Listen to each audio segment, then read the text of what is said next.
ফটিকছড়ির একজন নেতা, উনি ফটিকছড়ির আগামীতে এমপি প্রার্থী।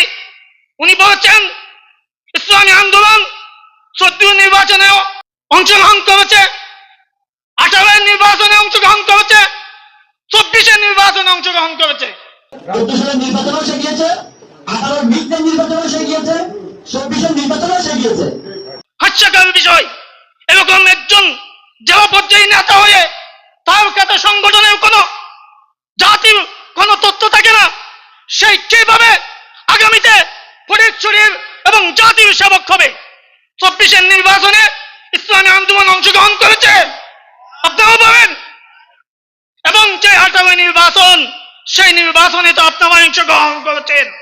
সেই ইতিহাস জাতির সামনে স্পষ্ট। যারা আজকে ইসলামী আন্দোলনকে নিয়ে কটূক্তি করে, ইসলামী আন্দোলনকে নিয়ে মন্তব্য করে, তাদেরকে উদ্দেশ্য করে বলতে চাই, এক নেতা বলেছিল ইসলামী আন্দোলনের মধ্যে একজন মেম্বার পর্যন্ত নাই। আপনাকে বলতে চাই, আপনাকে বাংলাদেশের ইসলামী আন্দোলন নিয়ে স্টাডি করতে হবে, ইসলামী আন্দোলন কেউ কেন জানতে হবে, আর তারপর মন্তব্য করবেন।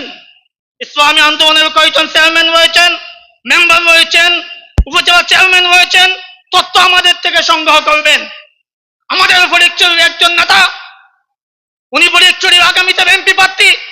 উনি বলেছেন ইসলামী আন্দোলন 14 নির্বাচনেও অংশগ্রহণ করেছে, 18 নির্বাচনে অংশগ্রহণ করেছে, 24 নির্বাচনে অংশগ্রহণ করেছে। হাস্যকর বিষয়, এরকম একজন জেলা পর্যায়ে নেতা হয়ে তার কাছে সংগঠনের কোনো জাতির কোনো তথ্য থাকে না, সেই কিভাবে আগামীতে ফটিকছড়ির এবং জাতির সেবক হবে?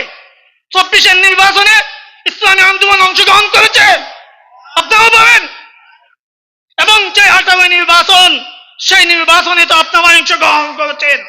সেই ইতিহাস জাতির সামনে স্পষ্ট। অতএব শুধু বলতে চাই, বাংলাদেশের আগামীর যে বাতাস, সেই বাতাস হচ্ছে ইসলামী শক্তি। সেই শক্তিকে বিনষ্ট করার জন্য বাংলাদেশের মধ্যে অনেক চক্রান্ত চলতেছে।